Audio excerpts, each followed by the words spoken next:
بسم الله الرحمن الرحيم الحمد لله رب العالمين والعاقبة للمتقين والصلاة والسلام على أشرف الأنبياء وإمام المرسلين سيدنا ومولانا محمد وعلى آله وأصحابه أجمعين.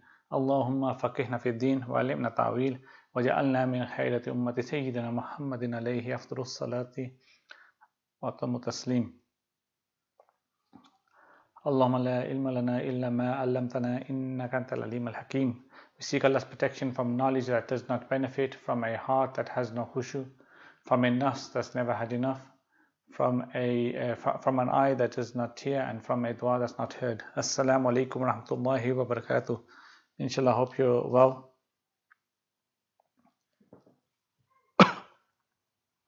As we have been, we start off by asking everyone to remember the people of Palestine in your duas. Things are getting, they were really difficult, particularly more and more difficult with this new kind of invasion plan, etc. They obviously have got this plan in mind and going to go ahead with it, regardless of the fact that people are condemning it, so even the EU, etc. Western countries are condemning it. We make dua that Allah subhanahu wa ta'ala make it easy for the people of Palestine. It is truly difficult, and some of the images obviously coming out surely are heartbreaking. The kind of comparison given at the same time as the Super Bowl was being played. This is what the American taxpayers' money is doing. But may Allah ta'ala make it easy for them, and those that have passed away, grant them the highest maqam in Jannah. Okay, and please continue to do your part, whatever part you're doing, charity work, etc., raising the awareness. I think that's important. Continue to pushing for your MPs, etc. You've got potentially this year is the year of elections, and say, look, they know that they need to come around and ask for the vote. And the issues can be, well, I suppose they already know what's happening, but what it comes down to is that what was done, the back of it. So I just want to make sure that lesson is up and running. I just had a message.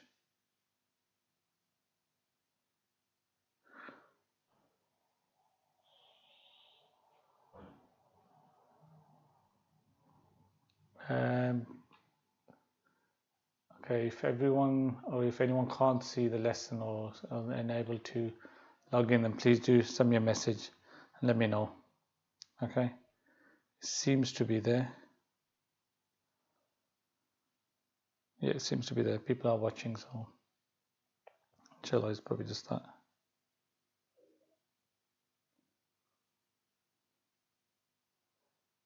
I'll just share it as well on just to make sure.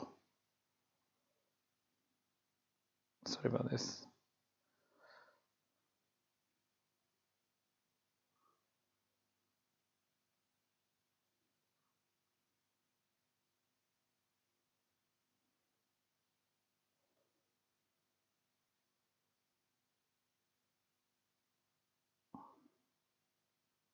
Okay, that's done.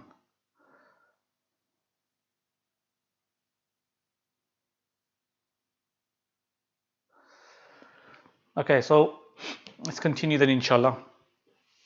Just a reminder, actually, before we do continue, so we entered the month of Shaban a couple of days ago, so after Maghrib. A couple of days ago after Maghrib. So I think today would have been second Shaban, if I'm right. But anyway, we've got we've probably entered third now, because after Maghrib. Less than a month for Ramadan, so preparations should be, if not ready, not already started, well, definitely having plans that you start making preparation, get all your work out of the way, so you have that time in Ramadan to do as much ibadah as possible. I may actually continue to make the dua that inshallah Allah subhanahu wa ta'ala gives us opportunity to reach Ramadan. There is a blessed night in the month of Shaban, Nisf Shaban. So we will, inshallah, I'm just trying to think here now. We will need to have to talk about that next week, because then I think the week after we would have missed it. So it's better to talk about it, obviously, so people are then prepared for it. So inshallah, I'll try to, if I can remember, I'll try to talk about it next week briefly, start of the class. So we move on then, and we continue with the Seerah of the Prophet Sallallahu Alaihi Wasallam, and the biography of the Prophet Sallallahu Alaihi Wasallam, and life and lessons that we can learn from it. And as I mentioned last week, we've kind of reached this climax point of the conquest of Makkah, and that's what today's lesson is titled as well. All these struggles, etc. The Prophet Sallallahu Alaihi Wasallam, everything that we've, Meccan period, the Medinian period. Last week we kind of done like a summary of it, okay? Broke it down, especially the Medinian period as well, that these are kind of the stages, the phases that they went through, and now this is where we're at, okay? So I remember, I mentioned before about the tribe of Khuzah, I think, the long-standing enemies, with the Banu Bakr, and Khuzah are the tribe, they are the ones that, if you guys remember all the way back when we were going through the Arab history, so where it came about before, the Arab civilization, etc. We spoke about them. So they were the ones that initially expelled the tribe of Jurhum. Okay, the tribe of Jurhum, the in-laws of Prophet Ismail alayhi salam. Okay, the in-laws of Prophet Ismail alayhi salam. If you remember, later on, then what you have is Qusay comes about. So those of you listening that actually are in my classes that I teach the kids on Fridays, I made them memorize the lineage of the Prophet Sallallahu Alaihi Wasallam. So this name Qusay, or actually if you go back and you look at this Arabian, the civilization, the history and all that before the Prophet Sallallahu Alaihi Wasallam, a lot of those names that will come up, people will be familiar with that. The students will be familiar who have memorized the lineage of the Prophet Sallallahu Alaihi Wasallam. So Qusay, kind of what happened is later on, Qusay then took over, and this is where you kind of you get the Quraysh. Okay, so we've covered all that. So just a bit of like a recap on it. Khuzah was that tribe. Then they ruled for what? Well, they were the kind of one people in charge in Makkah for about 300 years odd or 400 years odd, and then obviously until Qusay came over and he took over, and that's when you had this Quraysh that came about, and then it continued with the Quraysh. Okay. Now what you have is the Banu Bakr kind of decide to launch a raid on the tribe of Khuzah. Okay, and this was part of a kind of long-standing feud between the two of them. Okay, and they were kind of assisted in this by the Quraysh. Okay, they were given kind of material support, weapons, and also some of the Quraysh took part in this. So they went over to the Quraysh, and we know there's this agreement, etc. But we need to do this, and we need to raid them, and they actually assisted them. And why would they assist them? Because they were thinking, you're going to raid them, etc. The war booty, we'll get some of that. There's always this kind of, this greed, or there's something in it for them. Okay, so that's why they assisted them. And actually, some of the Quraysh took part in this. What they did was they kind of covered their faces, etc. and all that, but they were still found out. So what this does is it breaks the Treaty of Hudaybiyah. So even though they disguised themselves, they were still kind of find out that, look, they were part of it.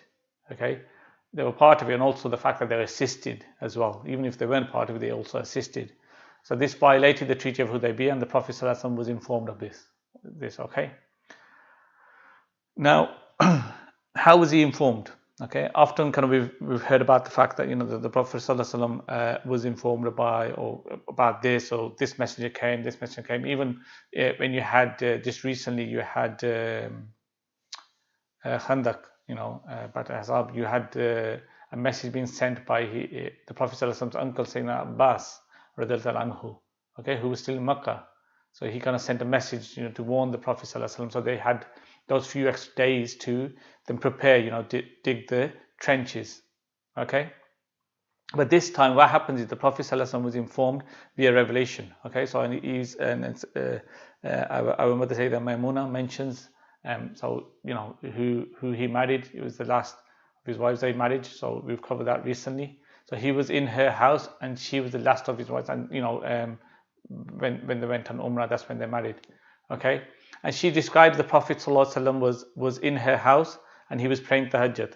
She said that she heard him saying, he was saying labbaik, labbaik, nasartu, labbaik, nasartu, labbaik, nasartu, which means kind of at your service I will. Okay, at your service I will assist. At your service I will assist. At your service I will assist. And when she asked who he was speaking to, he replied that these were his allies, the Bani Khuza, and they had been attacked by the tribe of Banu Bakr. Okay. At the kind of instigation of the Quraysh, and I suppose, and he mentioned like this amounted to a breach of the Treaty of Hudaybiyah. Okay, and he told her this, and this was literally then or the day after the attack. Okay, however, then say around about a week or a few days later, that's when the emissaries arrived to the Prophet ﷺ to tell him what actually happened. So he's aware nonetheless, but the kind of the reputation kind of arrived from the Bani Khuzar, and what it was is actually, and there's a few things actually here. One is like obviously they played in terms of the family ties, etc. So you got these family ties with the Prophet ﷺ, and they mentioned all this, going back and bringing it all in. Oh, there's this, and we're linked this way, and you have to assist us, and they attacked us. That's one side of the thing. Okay, the one side of it. And he played, he really kind of brought about all his history and this, that, the messenger, the messenger, the deputation that came from Banu Khuza, he brought about all this information. Okay, he knew his history, and this is what they would do. We're linked in this way, and this way, and we're linked in this way, going back to here, and we're like family, and this and that. But another way of looking at it is that, another example of it is, you have these two powers, okay? So you have two very kind of strong powers who are not going to kind of directly go to war with each other, okay? What you have is a group that's kind of allied to each of them, okay? Now, one thing is about being the kind of, the big party in the alliance is that you need to be able to defend your allies, okay? If you can't defend your allies, then what does that say about you? Okay, the year before, the Prophet ﷺ had conquered Khaybar. Okay, after he had conquered Khaybar, another Jewish stronghold further to the north had surrendered without fighting with the Prophet ﷺ on the same terms that he gave the people of Khaybar. Okay, so they said, we surrender to you and we will ally ourselves with you. Okay, and they asked the Prophet ﷺ to protect them. Okay, because very shortly afterwards, a kind of Bedouin tribe had tried to attack them, and the Prophet ﷺ kind of sent out an army to defeat this Bedouin tribe. Why did he do that? The tribe were, this kind of Bedouin tribe that attacked them, that tribe wasn't threatening the Muslims. There was no threat to the Muslims. There was no threat to Muslims or Medina specifically. There was no threat to Medina and Muslims.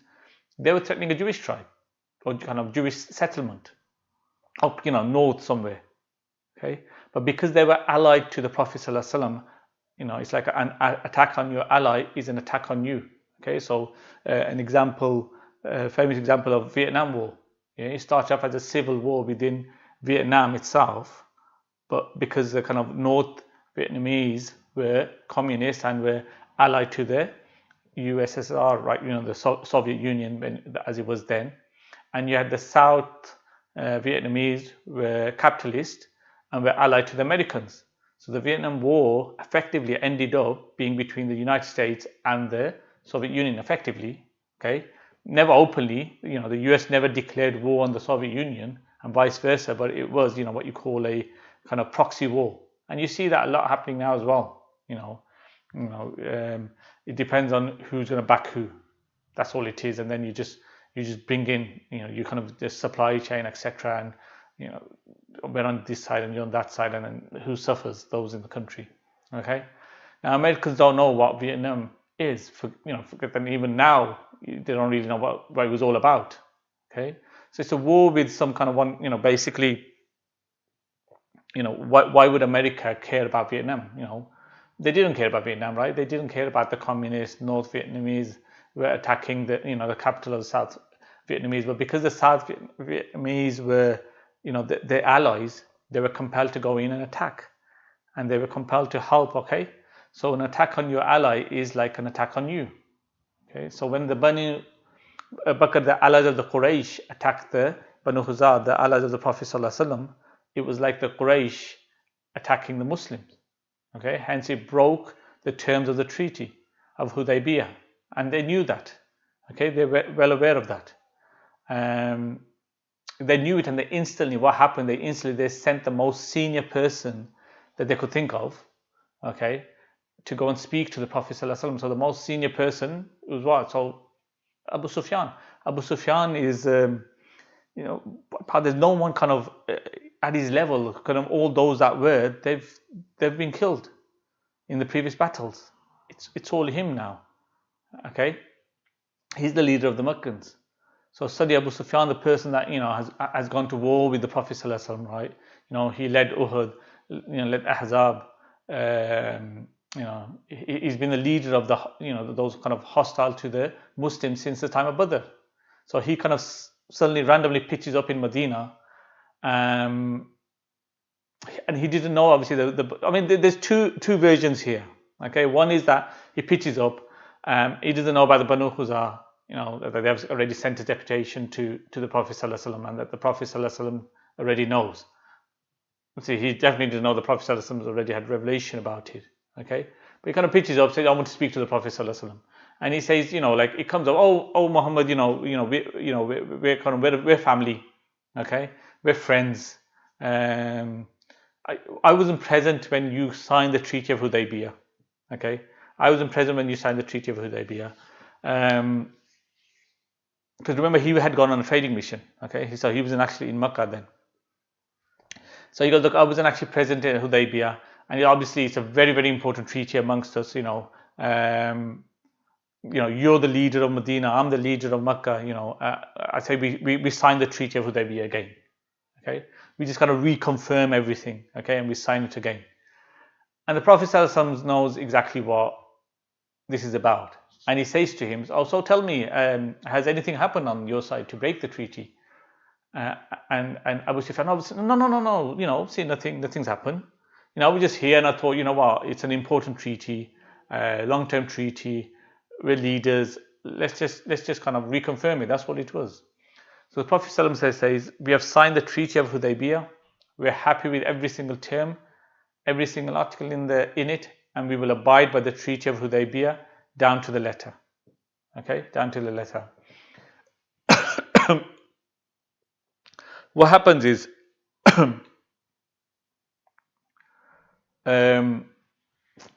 that's one version kind of thing. The other is that, like, obviously he pitches up and he knows that they know that the treaty has been broken. So what he does is obviously trying to, first of all, he goes to the Prophet ﷺ. He doesn't succeed there, then he goes to Sayyidina Abu Bakr. Okay, or actually was it Sayyidina Umar he goes to first, and he's not going to get anything from Sayyidina Umar. He tries to bring about, we've been on trading missions, etc. Umar's like straight in his face, kind of, no chance. Then he goes to Sayyidina Abu Bakr, who's a bit, here and there, still not agreeing, but not as harsh as Umar. And then he goes to Sayyidina Ali as well. And Sayyidina Ali is more like, okay, let's have a conversation, this and that. And obviously there's nothing that we can do. Up to the extent, actually, according to one narration that there was, I think it was, Sayyidina Hassan was there, and he's like 5-6 years old, and he says, you go to your grandfather and you speak on our behalf, as like tell him to basically, I say forgive us, like maybe along those lines, kind of like he's begging at this point because he knows what's going to happen. The Muslims are so strong. They all knew the Muslims were so strong. Anyway, so you got this. Look at this kind of humiliation he's having to go through.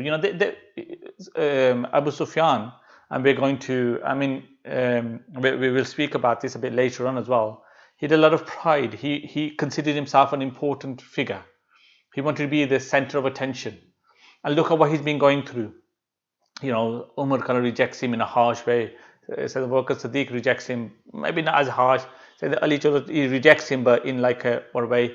The thing is, getting a little child, you go and on our behalf, get. It was like telling the parents, get your child to go and speak for us, and favor us basically.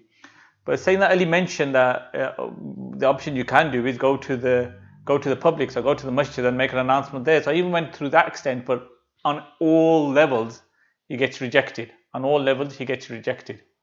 So he returns to Makkah. Now the Quraysh are worried, but they do not know if the Prophet ﷺ is aware. I mean, like I said, there's two versions. One is that they know, that they don't know. Because they did disguise themselves and they thought, they got away with it, but regardless. And at the same time, they probably thought, you know what, we just kind of blame these kids, they were fighting and, along those lines, basically. Okay. So that doesn't work. Actually, the other thing that happens is that he meets his daughter as well, Habiba, Habiba, who's the wife of the Prophet ﷺ. And the incident when she rolls up the carpet.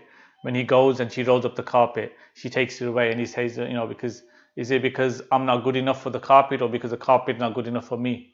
Okay, and she says to him that this is where the Prophet ﷺ sits. I'm not going to let you sit on this carpet.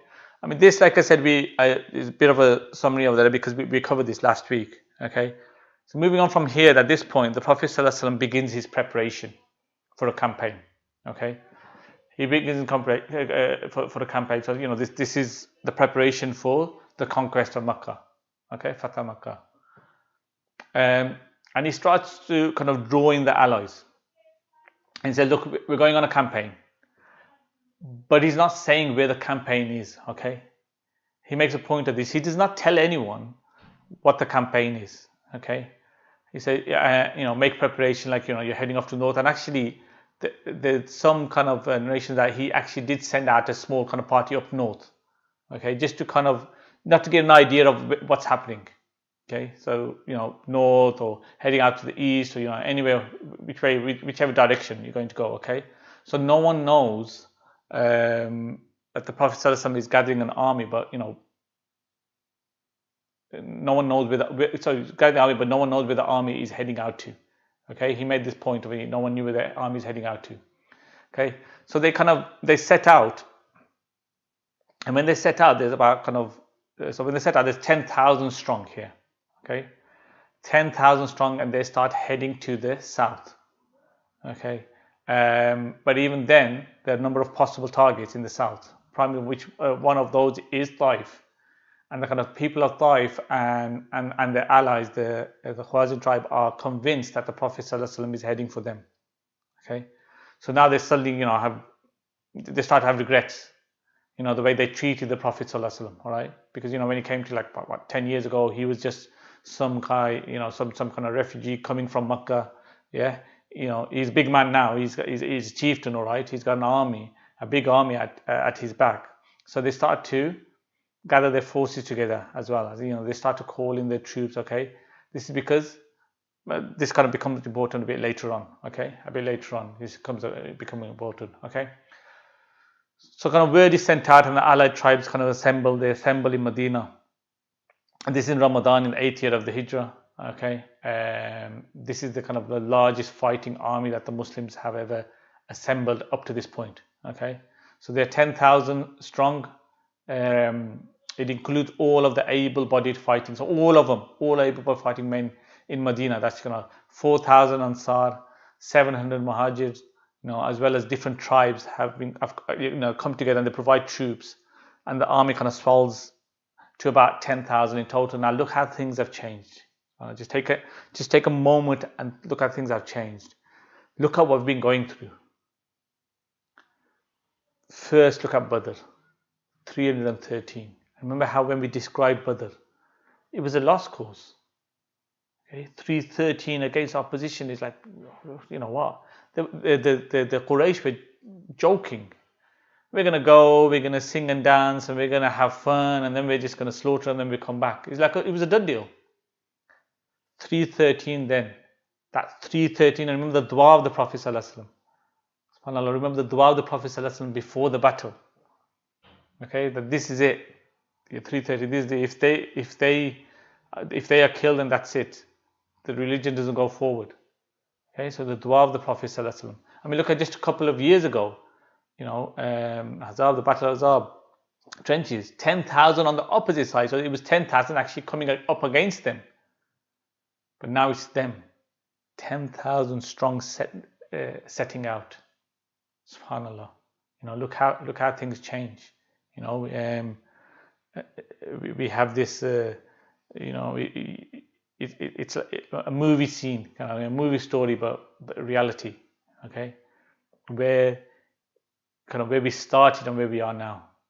Okay, SubhanAllah, truly amazing, truly amazing. Okay, so the Prophet ﷺ leaves, according to some, on the 10th of Ramadan, 8th year of Hijrah.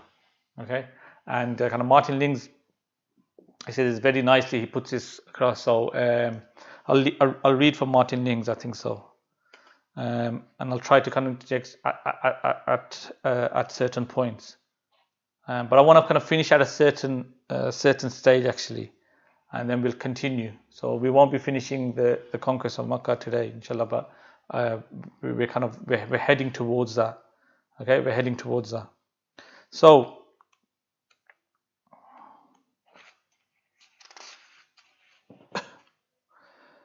the Prophet now sent messengers to the Prophet ﷺ now sent messages to those of the tribes whom he felt he could now rely on for help, with the general summons to be present in Medina at the beginning of the next month, which was Ramadan. The Bedouin faithfully responded, and when the appointed day came, the army was the largest that had ever set out from Medina. No able-bodied Muslims stayed behind. The emigrants were 700 with 300 horse. The helpers were 4,000 with 500 horse. And the tribes, including those who joined them on the way, brought the total number up to nearly 10,000 men. The cavalry rode on camelback, leading their horses, and except for a few of the closest companions, none of them knew who the enemy were. When they were about halfway, they were met by Abbas. So this is, and I've mentioned that after saying that Abbas comes to Medina, so there's two versions on there, and obviously Martin Link goes with the fact that this is when that Abbas sets off. Okay, this is when Abbas sets off. So the Prophet ﷺ, accompanied by his wife Salama and Maimuna, the Prophet ﷺ sets out with with the 10,000 men. Okay, like I said, he doesn't announce it. Remember, it's Ramadan, but the Prophet ﷺ breaks his fast as they reach Quday, just outside Medina. And this is something that we learn from. You get some fiqh from this. The question is, why is it that the Prophet ﷺ does not fast when traveling? So why does he break his fast? So the Prophet ﷺ kept insisting on the permission granted to the faithful who must make this practice of their religion easy and bring good news rather than cause repulsion. Okay. So the way people do it is like, and I'm sorry, it's a bit of a ficky point, but this is where we link things up, and this is the point of the Seerah as well. Let's just say I'm going abroad, or you're going on holiday during Ramadan. You're setting off during the day. So the mistake they make is they do not keep a fast on that day. So they won't wake up for, at steady time, they won't fast. Oh, I'm going to travel. The mistake is that you're not a traveler yet. Okay, you're not a traveler yet. You're still a resident, so you have to fast. You're not excused. It's like someone asked me the question, ask someone to ask me, can I, I'm a traveler, do I have to fast? I said, well, if you're a traveler, you don't, but where are you traveling to? Got to go to London. I'm thinking, really? In a car, luxury car, driving down nice and calm, that's not really what he meant. I mean, yes, technically, yes, you are a traveler, but, is it, really a traveler? You understand what I'm trying to get to. But here, the mistake people make is that you have to keep a fast while you're still a resident. So let's just say, you know, I'm setting off. Once I leave Wolverhampton, that's when I become a traveler. And then that's when I can break that fast. If I'm finding it difficult, I can then break that fast. Okay, I do not need to keep that fast. Okay, the fast needs to be made up. Okay, but there's no kafara for it basically. Okay, because I'm allowed to. But you still have to obviously make up the fast. You know, there's no. But it's like Sayyidina Ali said that you can never make up a fast of Ramadan, a missed fast of Ramadan. You know, like if you missed it, you missed it. You can technically make it up, but that kind of reward, etc., of there, you can never make that up. But anyway, so once I leave the city of Wolverhampton, that's when you become a traveler, and that's when I can break the fast. This is the thing with the Prophet. Once they're outside Medina, that's when he breaks his fast. Okay, and I think this is important, and this is what it's important for people to know. Okay. So when they were halfway, they were met by Abbas and al-Fadl and their sons. Abbas had decided that it was now time for them to leave Makkah and to live in Medina. The Prophet ﷺ invited them to join his expedition, which they did, to the joy of Maimuna, the sister of Fadl, who had come with the Prophet ﷺ. So I think what happened is he allowed them to go back and go quickly settle whatever it is you needed to do in Medina, and then come back and join our expedition. Okay, and said Abbas and his family were the last to make hijrah.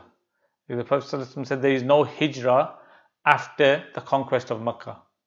Okay, there's no hijrah after the conquest of Makkah. So they were the last ones to make hijrah. Although the Prophet was setting out, if you want to take the position of obviously this is when he came, even though the Prophet was setting out, the conquest of Makkah did not take place yet. So his intention was still for the hijrah. Okay, and hence why you get the reward for it. But after the conquest of Makkah, there is no hijrah. Okay, there is no hijrah, there's no migration.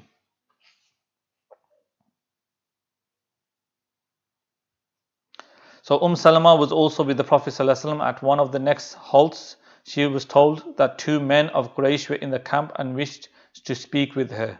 One of them was her half-brother, Abdullah, the son of her father, okay, and the Prophet ﷺ's aunt, Atika. Okay, so again, a cousin of the Prophet ﷺ. So the Prophet ﷺ's first cousin. You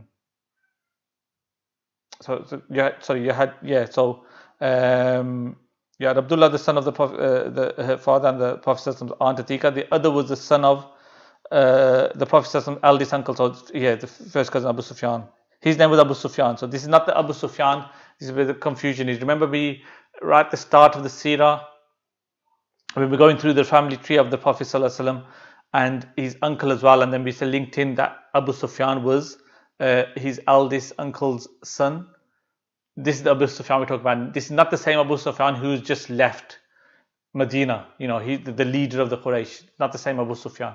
Okay, it's not the same Abu Sufyan. It's different.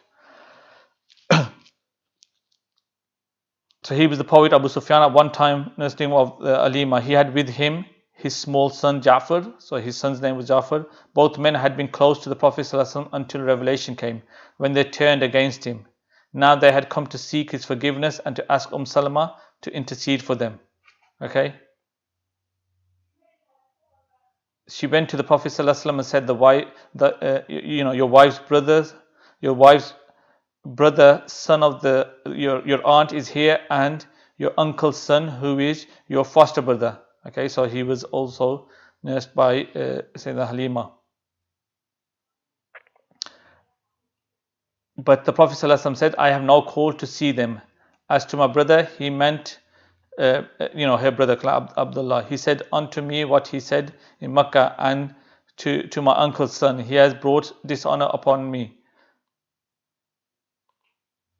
Abu Sufyan had satirized him in his poems. She pleaded for them, but to no effect, and she went out to tell them. Okay, so what's the situation here? Okay, you think, look, you got the Prophet ﷺ, all merciful, the Prophet ﷺ, sorry, the most merciful, Okay, the Prophet ﷺ considered, the most merciful human. And why is it that he's turning them away? You got to understand is that what has been going through, what's happened, and we've seen in the Seerah. The Prophet ﷺ, these were his relatives, okay, relatives, and they should have stuck with him. But when revelation came, they went completely against him, curse him, swear, etc. So many bad things that you do, and this is coming from his family. Okay, so it's a case of how do you fight when your family does not support you. Okay, so this is the thing, you gotta look at, put it into context as well. And the other aspect of it is that, look, if it was everyone knew that, the Prophet ﷺ was merciful, he's merciful, he's going to surely forgive us, then there's no fear in them. They'll continue to do whatever they want. But you have to have this kind of firmness as well, that, look, he is. And so the opposite, we don't know, is he going to forgive us or not? We don't know. So get them thinking, okay?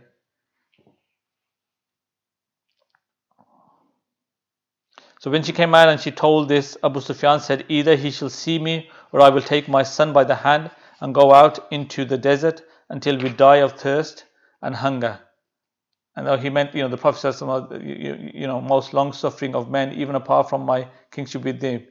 When she repeated this to the Prophet ﷺ, he relented and agreed to receive them in his tent, where they both uttered their professions of faith, and both made good their Islam. Okay, so here obviously he says, look, either he's going to see me. So what happens is he tells his wife that, look, I'm not going to see them. Obviously you've got people standing at the tent of the Prophet ﷺ. They're not going to just let them barge in. So he starts to shout out, it's like, I'm not going to go away quietly. Also, it would have been a test for them. That, are you genuine? Are you genuine about this, or has word kind of reached you and you're thinking, you know what, it's a gone cause, and let's go anyway. Let's go and become a Muslim. So it was a test for them as well, that let's see, they're going to be rejected. How are they going to react? It's like, fine, we tried, let's go now. But he did not go. He did not give up. He says, either he accepts me, or I'm going to take my son, I'm going to walk into the desert with him. That's it. And it's on his head then, right? So then the Prophet ﷺ then received them. Okay. So these are kind of some the conversions that you have. Okay, these are some conversions you have.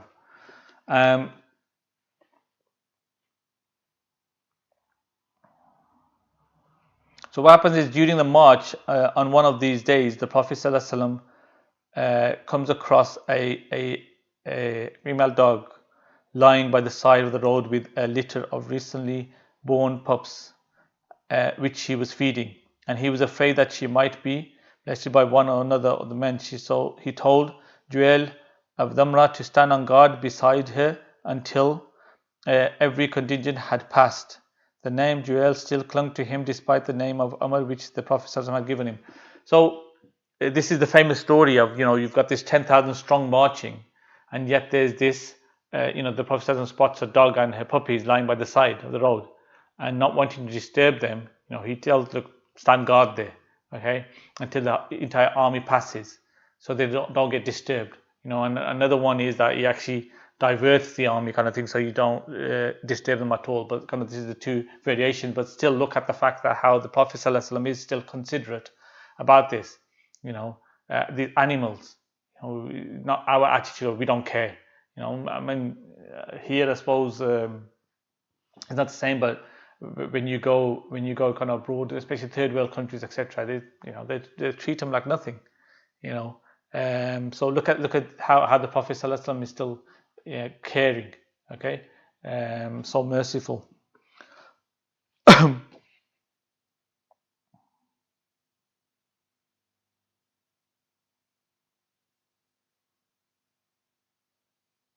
So there's a bit here. I mean, I'll going a bit more detail in terms of this kind of joins them. This joins them. They came with their own kind of banners, etc., to join the army.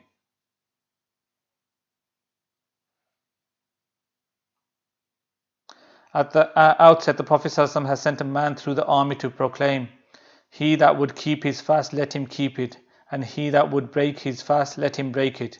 In case of travel in Ramadan, it was permissible to break the fast, provided that the full number of days missed were fasted later. The Prophet ﷺ himself and many others fasted until they were within a certain distance of the sacred territory. Then he gave orders to break the fast. And when they had encamped at Maraz Zahran, he let it be known that the reason for breaking the fast has been to gather up their strength for meeting the enemy. This aroused the curiosity of some of the men to a breaking point. So Mecca could be reached in one long day's march and easily in two, but in the view of the truce, it was unlikely that they had come out against Quraysh. Their camp was also on the way to the territory of the hostile tribes of Hawazin, as we mentioned, Taif. Or could it be that having gained possession of the northern gardens of the Hijaz, the Prophet ﷺ was now bent on capturing its southern garden, the impregnable Taif, the center of the worship of Allah. We covered all that, where you've got these different temples that they've set up.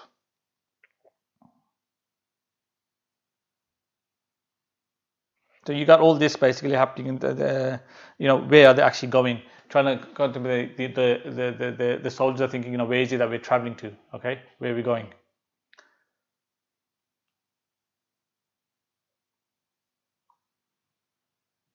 Okay, so they keep on going, and as I say, they still don't know where. People still don't know where they're going. And like I said, they mentioned that they probably think that they're going to Taif. And the Quraysh might have liked that, to think that the Prophet ﷺ is heading off to Taif. But they knew that they had broken the treaty, and they knew that the Prophet ﷺ, they suspected that the Prophet ﷺ knew that they had broken the treaty. So they didn't know for certain, but they kind of suspected, okay?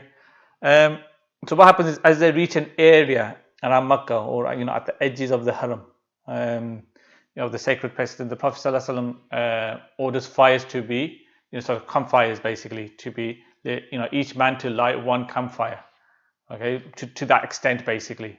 So you've got all these kind of 10,000 kind of burning campfires at night. How we would kind of show it to be such a large army, okay, such a huge army, okay.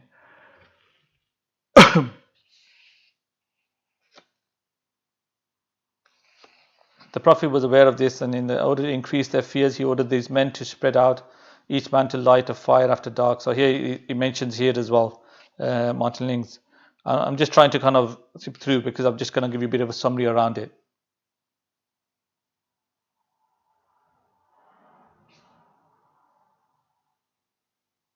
Okay, we'll kind of read a bit more of that. I'll just give you a bit of this particular incident, and then if need be, I'll kind of read up on it. But we're kind of getting close to the time. Actually, we've gone, just got a couple of minutes. So what actually happens is, and then as they approach, and there's this kind of view from scholars, etc., that the Quraysh still did not know that the army was heading towards them. This is one of the miracles, 10,000 strong heading towards them. They still did not know that the army is heading towards them. Okay.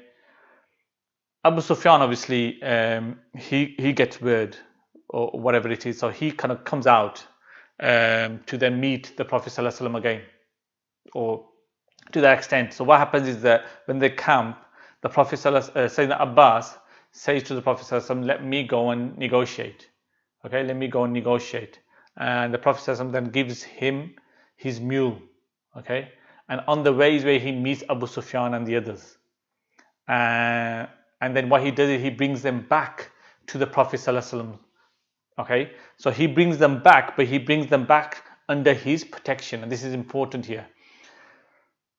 So as they're traveling, so Abu Sufyan with these other companions with him, as they're traveling, they're going past these Muslims. Okay, because don't forget it's dark. It's just these campfires. How as they come close, that's when you can see them. And one of those that it comes past is Sayyidina Umar. Okay, so Sayyidina Umar, he kind of gets up. He sees him at a very distance, gets up straight away. Oh yes, I know who this is. Okay, he says, "No one's saving you from me today, because there's no kind of treaty. There's no this. There's no that. Here it is. This is why we've come. I'm taking your head today." And that's when Sayyidina Abbas speaks and says that, no, he's under my protection. Okay, he's under my protection. Okay, and they take him to the Prophet Sallallahu Alaihi Wasallam. And Sayyidina Umar is there as well. And Sayyidina Umar again is saying, look, this is Abu Sufyan, the leader. He's the one who's brought all this kind of destruction towards us. Our greatest enemy, kill him, we need to kill him. Okay? And so Abbas is there kind of almost, defending him continuously. And then what he does is he plays the kind of tribal card. And he says to Umar, that, had he been from your tribe, then you wouldn't be saying this. And so Umar kind of responds. And you can understand is that the Muslims, so the Prophet ﷺ has broken this kind of tribal allegiance, etc. This is what he was doing in Medina, Tabiyah, etc.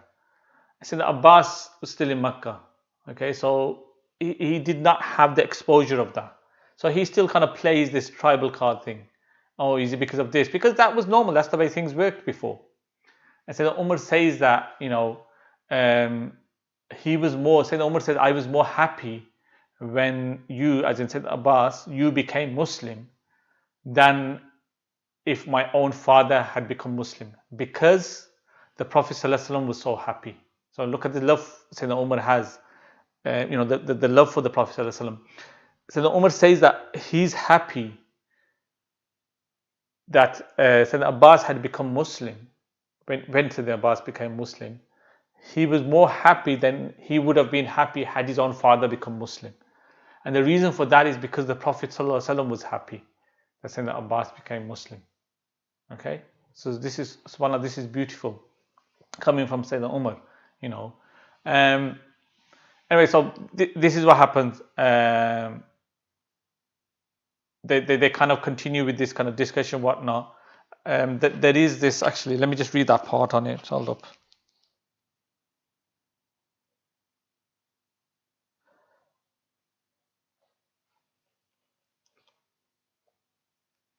It happens a bit later on, actually. So we mentioned, so what happens is that let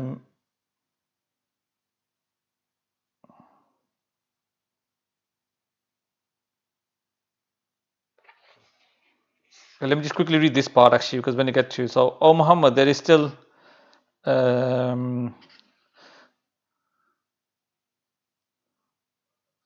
Sufyan said, O Muhammad, thou hast come with a strange assortment of men, some known and some unknown, against the kindred, or against your kind of family, etc. But the Prophet ﷺ cuts him short. It is you who are the transgressors, he said. You broke the pact of Hudaybiyah. You broke the pact of Hudaybiyah. You broke the pact of Hudaybiyah and abetted the attack on the Bani Ka'b, thereby sinfully violating the whole precedent of God and His sanctuary. Abu Sufyan sought to change the subject somewhat. Alas, he said, hast thou turned anger, the strategy against Khawazin, for they are further from thee in kingship. So it's like a case of, are you forgetting about those? I hope, said the Prophet ﷺ, that my Lord will grant me all of that by victory over Makkah, by the trump therein of Islam, and by the root of Hawazin. And then He will enrich me with their goods, as plunder of their families. Then he said to three men, bear witness that there is no God but God, and that I am the messenger of God. Hakim and Budayl thereupon made the professions of the people, that the two that were with Abu Sufyan. Okay, but Abu Sufyan testified, there is no God but God. Okay, so that's all he went to, and then was silent. When told to pronounce the second testification, he said, O Muhammad, there is still in my soul a scripture about this. Like, I've still got doubt inside me. So the Prophet ﷺ told his uncle to take them to his tent for the night. So, go keep them in your tent for the night. And at dawn, he told him to do two things, actually. One is that he told him that wake him up, make sure he's awake at Fajr time. And two, when the armies kind of are marching, take him to the highest point so he can see. Okay, highest point so he can see. I think, but the version here is that Martin Links mentions Fajr time. The other part he mentions later on. So at dawn the call to prayer was made throughout the camp, and Abu Sufyan was greatly shaken by the sound of it. What are they about? He said. The prayer, said Abbas, And how often do they pray each day and night? Said Abu Sufyan. And when told that the prayers were 5, he said, by God, it's too much. Okay.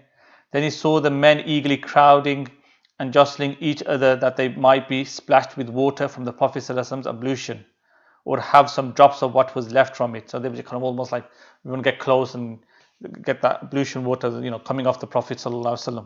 Okay.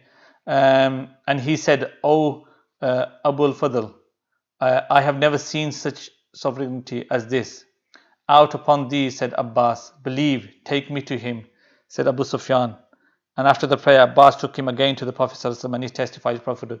And again, this is when you have it, but then you've got one version is that you have when they're entering into Makkah. Okay, when they're entering into Makkah, so Abbas takes Abu Sufyan at a high point. So what happens is, on the one side you have the Ansar in charge by it was Sa'd ibn Ubadah who was in charge. Okay, on the other you had the Muhajir, and it was led by Khalid ibn Walid, and in the middle was kind of mixed, and the Prophet ﷺ was amongst them in the middle. And as everyone was going past, and there's a lot of descriptions there, Abu Sufyan asks, oh, who's this? This is, and I'll mention it next week, we've gone over time, but who's this? And he mentioned, who's this, okay, who's this, all of this kind of taking place basically, and he's seeing this and he's amazed, he's amazed as he's seeing all this.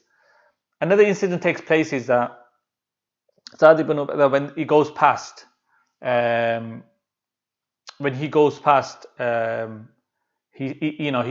says to him, he says to Abu Sufyan, Haza Yawmul Malhama. Okay, this is the day of slaughter. And Abu Sufyan there, he goes rushing to the Prophet ﷺ, that, is this why you've come here? Are you going to shed blood of your own kind of, family? And the Prophet ﷺ listens and he replies, no, Haza Yawmul Marhama. So he just kind of changes it slightly from Malhama to Marhama. This is the day of mercy. Okay, this is the day of mercy. We've gone over, so I don't want to rush into it. I know initially my plan was to try to finish the Seerah last year. That didn't happen. Then it was to finish it before Ramadan. I don't think that's going to happen as well, because we've got 2-3 weeks left.